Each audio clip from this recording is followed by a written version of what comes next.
You're listening to Dodge Movie Podcast. Your hosts are Christy and Mike Dodge, the founders of Dodge Media Productions. We produce films and podcasts, so this is a podcast about films. Join them as they share their passion for filmmaking. Welcome back, everybody, to the Dodge Movie Podcast. Today, we're going to be talking about the Scottish film Restless Natives. It came out in 1985. The director is Michael Hoffman. It stars Vincent Friel, Ned Beatty, Joe Mulaney, and Terry Lally. The filming locations are in Loch Golyhead. Is that how you'd say that, Mike? I without reading it, I couldn't tell you. It's Loch, and then Goli, and then Head. Then probably so. Loch Golyhead. Sounds right. Edinburgh, Glasgow, Glencoe-Wester, and Glen Neves, but not Glen Campbell. The writer is Ninian Dunnett. I just love saying all these names. It's the story of two Scottish friends who become local folk heroes and tourist attractions when they start holding up tour buses with novelty items. The tagline is Scotland's most notorious public enemies since Butch Cassidy and the Sundance Kid.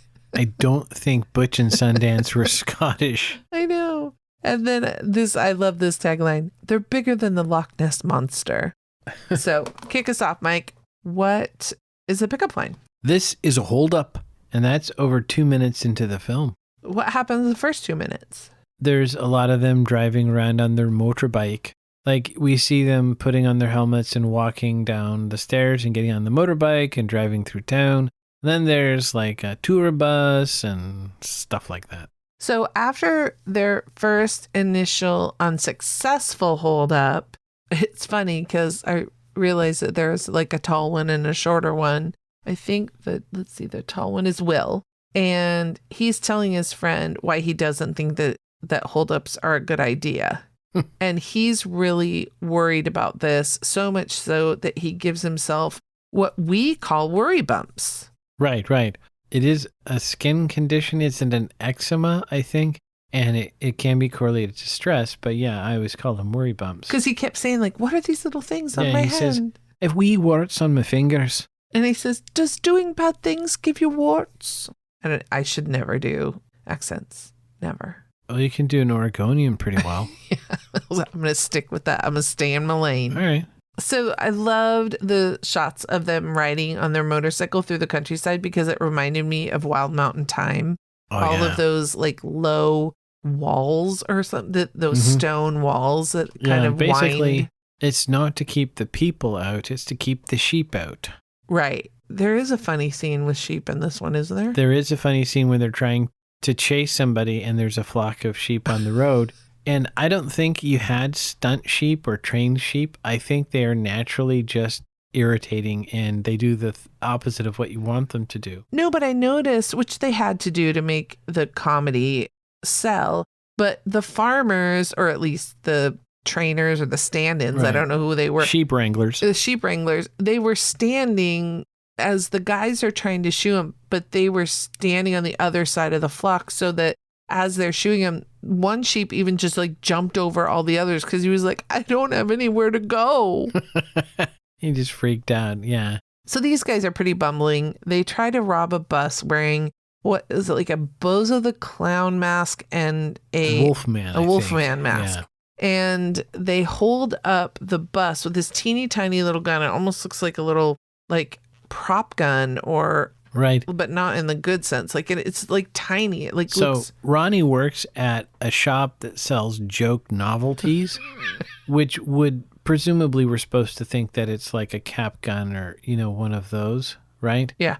And of course, this is 85, so you weren't required to paint your plastic guns bright orange. So presumably the people on the bus thought it was real enough. They thought it was real. But then to follow it up, because Ned Beatty steps forward to kind of interrupt the robbery, and he has this large plastic gun that you probably could explain this, but it's the kind where at the end of the barrel, it flares out like a horn. Yeah, that's a blunderbuss, most commonly seen with Elmer Fudd in the Thanksgiving episode of Looney Tunes. Right, thank you. That was a great reference.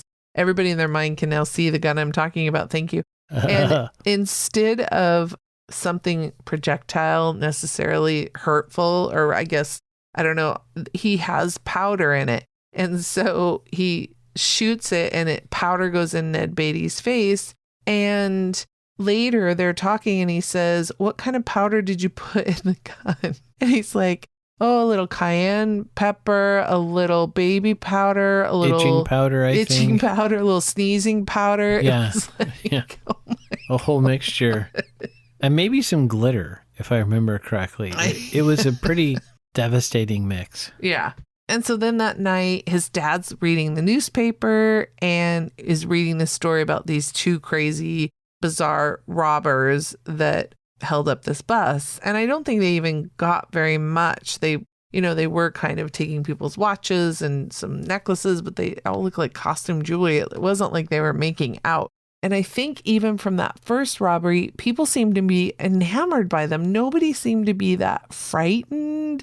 And I thought if this movie had taken place post 9/11, I think that there would have been like some big guys that would have just been like, let's roll, and just could have taken these guys, because they were not. This is not a scary movie, or a suspenseful movie. This is not The Italian Job.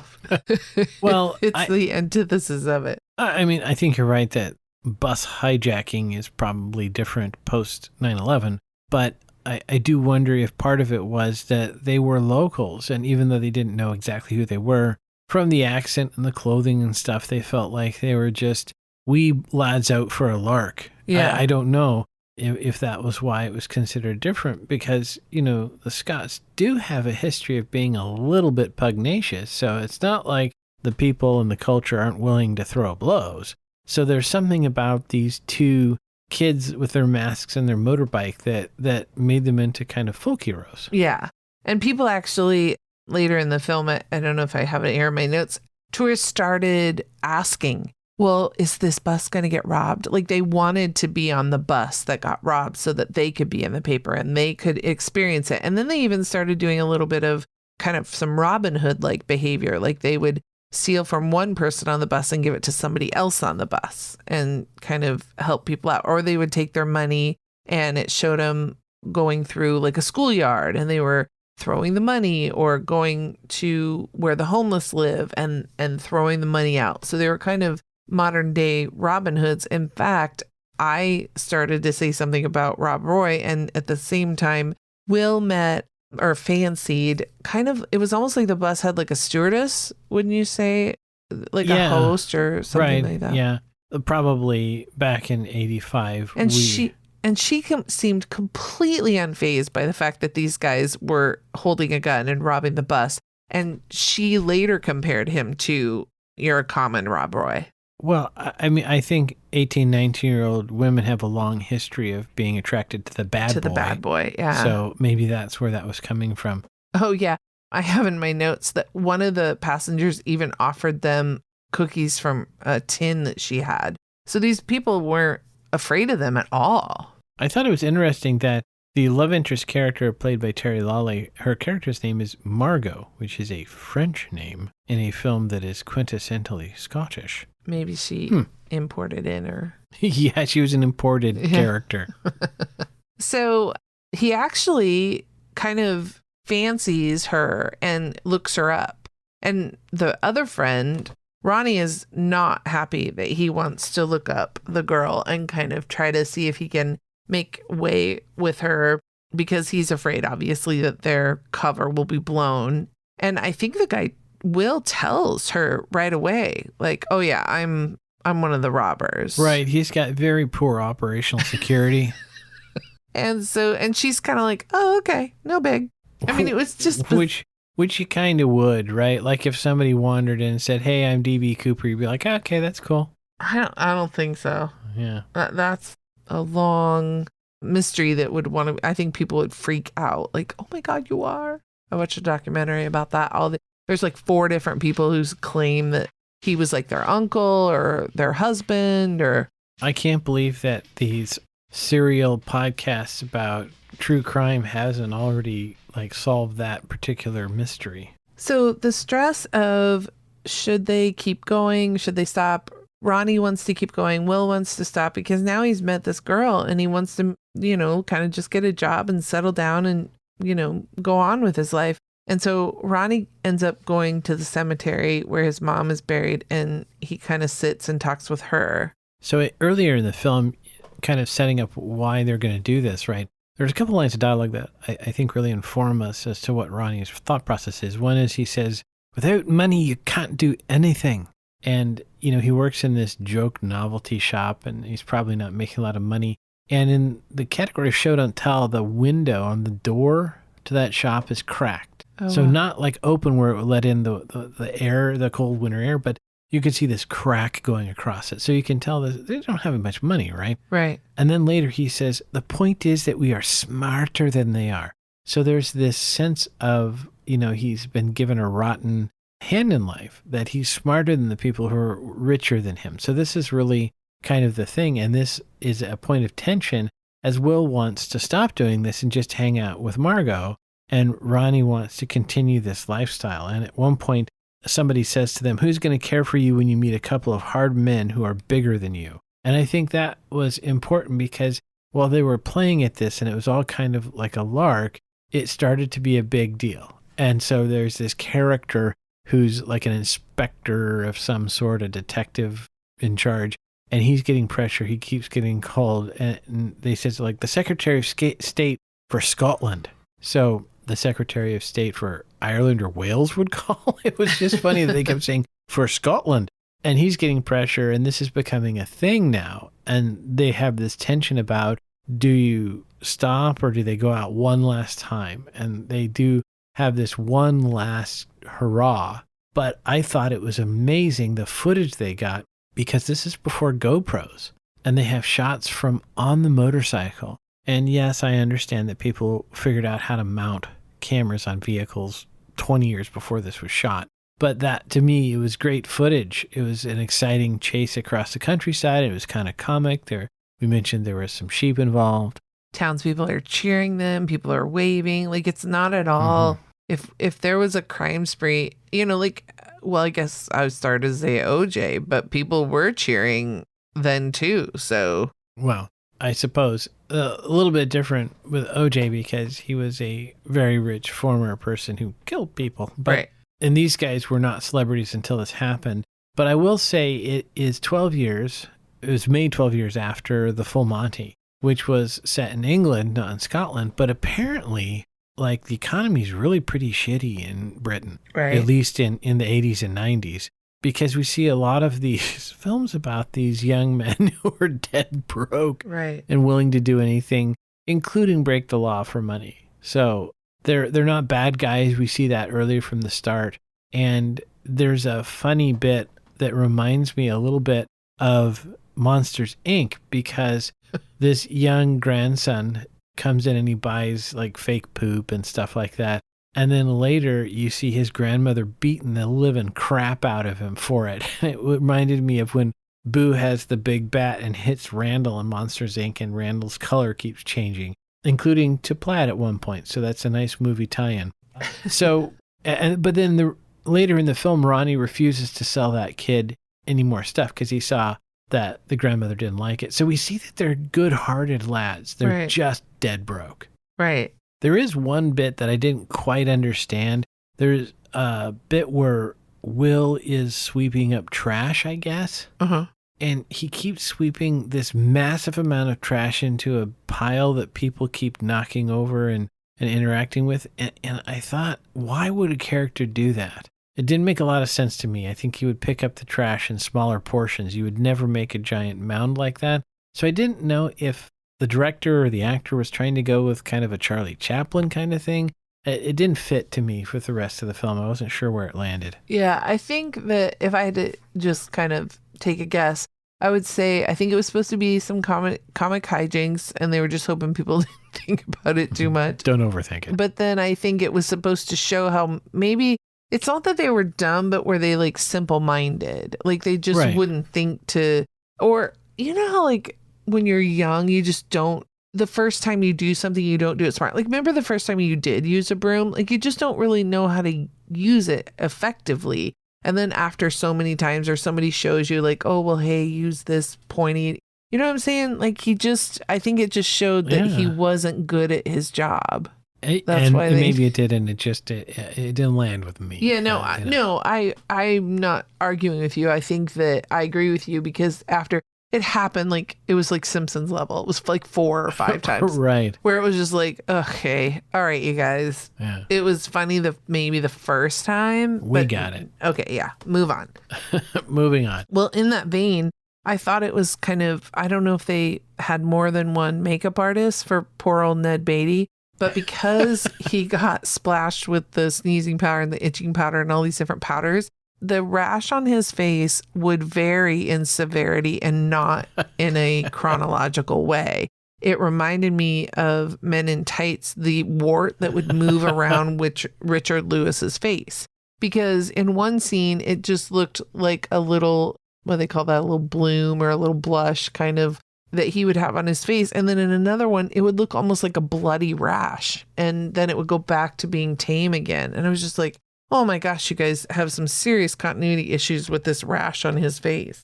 And it's amazing that Ned Beatty is in it. Yes, because yes. no one else in the film is really that big of a name. So all I could think was he wanted a vacation in Scotland and he was willing to do this film just to get the airfare to and fro. Yes. The wife said, I want to go to Scotland. And he said, let me call my agent. Exactly. Yeah. I mentioned the impressive shots from the motorcycle from an era before GoPros, but I don't know kind of the motoring history of Scotland at the time. It was not a British motorbike, it was a Suzuki.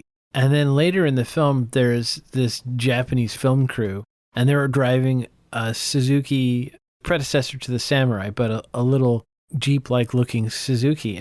And to me, that kind of bumped me a little bit that I didn't know in the mid-'80s if there really were that many imports in Scotland. Now, London, I could maybe see it, but Scotland, I think you would have had a lot more older British cars, you know, your Morris Minor, that kind of thing. All right, you already mentioned the head trauma that the young boy had blessed upon him. Was there any other head trauma? Yes, at 4840, Will's father dope slaps his sister at dinner with Margot. Again, could not make that today. No, You're not no, allowed to hit your children that hard anymore. Oh my gosh. With the young couple, Will and the stewardess, what was her name, Lily? Is that Margot, but the actress is Terry Lally. Was there any smoochies? Smoochy, smoochy, smoochy. Oh, there was a smoochie. At 1 hour, 21 minutes, 11 seconds, Margot kisses Will in the back of the paddy wagon after they finally turn themselves in. After the Highland Heroes Mm-hmm. themselves in.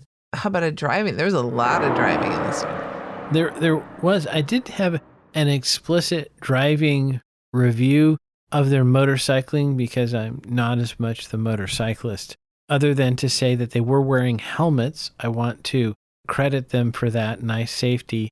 And I think this may have been a happy accident, but I love it if production made this happen. Their visors on their motorcycle helmets would fog up, which happens to me all the time if I keep the visor closed and sealed. So I thought that was nice of the makeup department if that was actually an artificially induced fogging. I saw that. That seems like a dangerous thing. You'd think they'd figure that out. Yeah, well, once you get going, perhaps they get enough airflow, but yeah. Wow. All right. Shall we go to the numbers? Let's go to the numbers. Okay. Like I said, this 1985 film, Restless Natives, had a budget of 1.2. Oh, shoot. I forgot. What's GBP? That's a Great British Pound. 1.2 Great British Pounds. It's got a score of 7 out of 10 on IMDb. It was nowhere to be found on Rotten Tomatoes. It is an hour and a half long. It's rated PG. It's categorized as comedy/crime. And I have no stats on Box Office Mojo. I'd never heard of this movie, so I have no way of knowing. But I will say that it did win it got a grand jury nomination at the Sundance Film Festival for the director, Michael Hoffman. So congrats, Michael Hoffman, for that nomination. That's a tough festival to get into. Mm-hmm. So there we go. Restless Natives. Mike, would you recommend people watch this film? I would if you kind of enjoyed the full Monty. It kind of has a Benny Hill kind of feel to it. A little bit. I see where you're going. It is a sense a British film, even though the director is an American, I think. But yeah. I would recommend this film if you like a lighthearted comedy about folk hero highwaymen. Yeah. Was this the movie where the guy was born in Hawaii and he lives in Idaho now? I think that's the director, yeah. Yeah. Yeah, Michael Hoffman now lives in Idaho and he was born in Hawaii. And we were unable to get him to come on this podcast. Yeah. But that just, when I started looking up, because I was just curious, like, where did this come from? And I was curious if it was inspired by like true events or something, because it kind of feels like one of those It does. films. You know, now that I think about it, for all of you directors out there, if you have a feature film that you'd like us to review, if you come on the show, we're happy to watch and review your film. We will talk about your movie. Yeah. I mean, not review. That's not maybe the Yeah, we don't review. best verb. We will chat about it. Yes, in a filmmaking type of style. And we're actually very nice in person. Yes. We have great dogs that make tons of noise. Next week, we are going to talk about a film that we discovered probably about a year ago. It stars David Tennant, and it's called What We Did on Our Holiday. It's a beautiful, sweet movie. Billy Connolly is in it, and it's a little on the sad side, but it's so beautiful and just a great movie. That's next week. And then that will be followed by Salmon Fishing in the Yemen. And then to close this Scottish Film Month, we will be talking about the film Rob Roy starring Liam Neeson. How could I forget? But you guys don't forget. Dodges never stop, and neither do the movies. Thanks for listening to Dodge Movie Podcast with Christy and Mike Dodge of Dodge Media Productions.